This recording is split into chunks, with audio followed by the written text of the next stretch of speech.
Have you ever tried to make the OK sign with your thumb and index finger and couldn't quite pinch them together, or felt numbness and tingling in your thumb, index, and middle finger, especially at the night? That's often linked to one nerve, the median nerve. In this video, we'll explore the median nerve. It goes through the arm, forearm, and the muscle it controls, and why it is so important in conditions like carpal tunnel syndrome, which is most common in pregnancy. For the median nerve, you have to know the origin, course of the nerve in arm, forearm, and hand, and the muscles supplied by the nerve. Now coming to the origin, the median nerve arises from two roots. Lateral root from the lateral cord, which is C5, C6, C7, and the medial root from the medial cord, C8 and T1 of brachial plexus. This is one of the important viva question, and these two roots join in front of the axillary artery to form the median nerve. Coming to the course of median nerve in the arm, after joining in front of axillary artery, it travels along with brachial artery, initially lateral to it. Around the middle of arm, it crosses in front of the artery and lies medial to it. It is an important point to note, and it gives no branches in arm. It enters cubital fossa.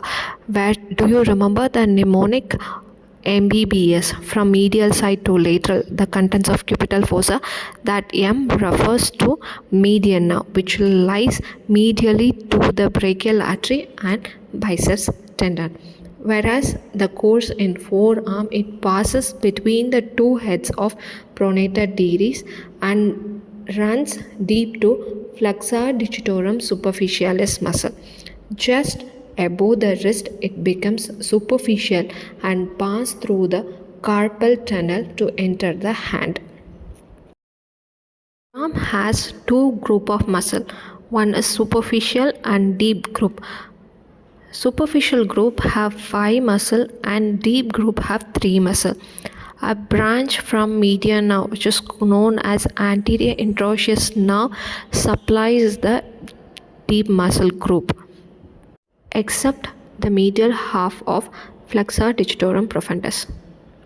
In the forearm, the median nerve supplies almost all the muscles that bend the wrist and fingers, except the two muscles which are flexor carpi ulnaris and medial half of flexor digitorum profundus.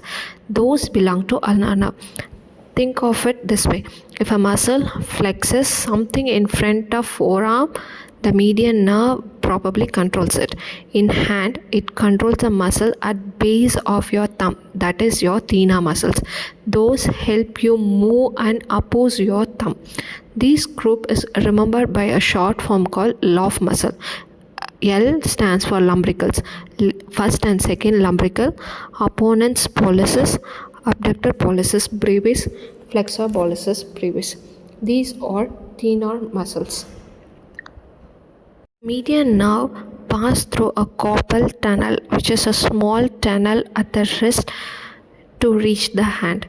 If the median nerve is compressed within the carpal tunnel at the wrist, often due to repetitive strain, pregnancy, or swelling, it leads to numbness and tingling in thumb, index, middle, and half of the ring finger.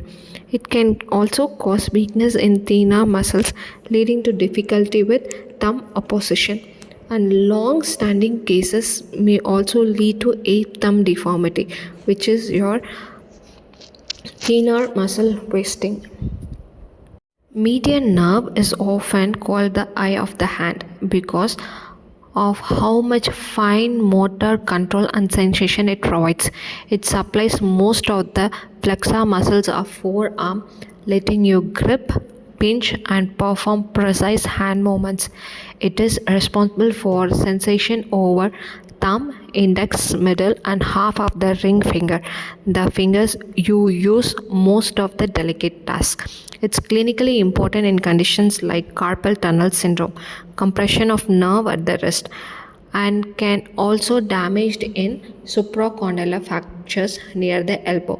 So the next time someone struggles to make the OK sign or complains of numbness in their thumb and first two fingers, you will always know the median nerve is likely involved.